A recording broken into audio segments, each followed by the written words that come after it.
Well, what did I say on that last video about this? The viral TikTok trend, while destructive and annoying as all hell to anyone who works in a movie theater, ended up helping the Minions franchise pass $4 billion.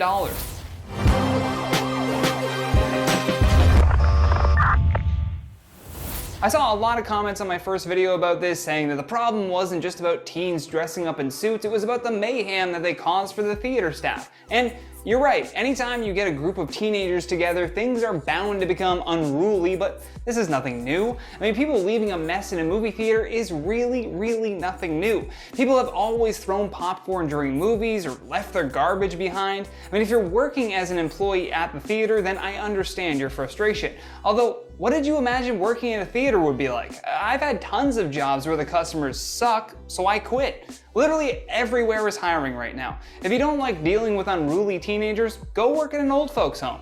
It amazes me the amount of people who love to complain whenever someone else is having fun and they're not.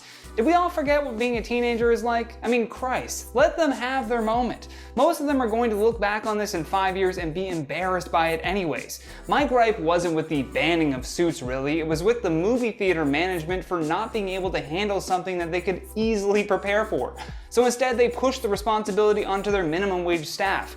If I work at a restaurant and I know there is some big event that's happening in the area, you prepare for a massive crowd. You hire extra staff. If theaters were smart, they would have advertised a Gentle Minions night. They could have easily said this entire theater, this one, is only for the hashtag Gentle Minions ticket goers and you must be dressed in a suit or as a Minion character to gain entry. See what I did there? I mean, just flip the concept and you can control the entry. We're not talking about Trump fans storming the Capitol, we're talking about a bunch of teenagers coming to see a movie. But also, if you're one of these Gentle Minion fans that are attending the movie, don't throw bananas at people. You really shouldn't be throwing anything at anyone for that matter. I mean, throwing things at people may seem funny to you and your friends at the moment, but throw something at the wrong person and you may find yourself in a world of hurt. Or even worse, getting arrested for banana battery. Going back to the Minions franchise though, this Minions mania is nothing new. The first 4 movies earned more than $3.5 billion worldwide at the box office, which makes them the highest grossing animated film franchise of all time.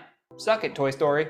However, nothing compares to the latest hype train for the Rise of Gru, which took that $3.5 billion and blew past the $4 billion mark. To the average person, this whole trend seemed to be random chaos. But as one video explained, the Minions cult started as a challenge to take over TikTok with banana emojis so it could go viral. And of course, they wouldn't be repping the Minions if there wasn't some element of chaos involved. Hence the random dance parties at the front of the theater.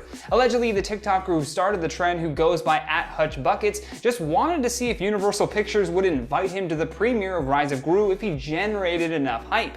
Unfortunately though, he never got that invite. What he started though was an opportunity for these teens who grew up with the franchise to take a trip down memory lane and look fashionable while they're doing it.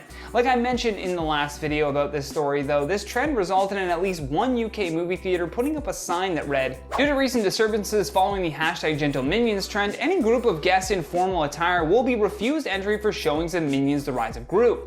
Meanwhile, Universal Studios released a tweet that said, "To everyone showing up to Minions in suits, we see you and we love you." And I would love to hear your thoughts on all of this though, because that's all the time that I have for today. So until next time, stay classy, YouTube.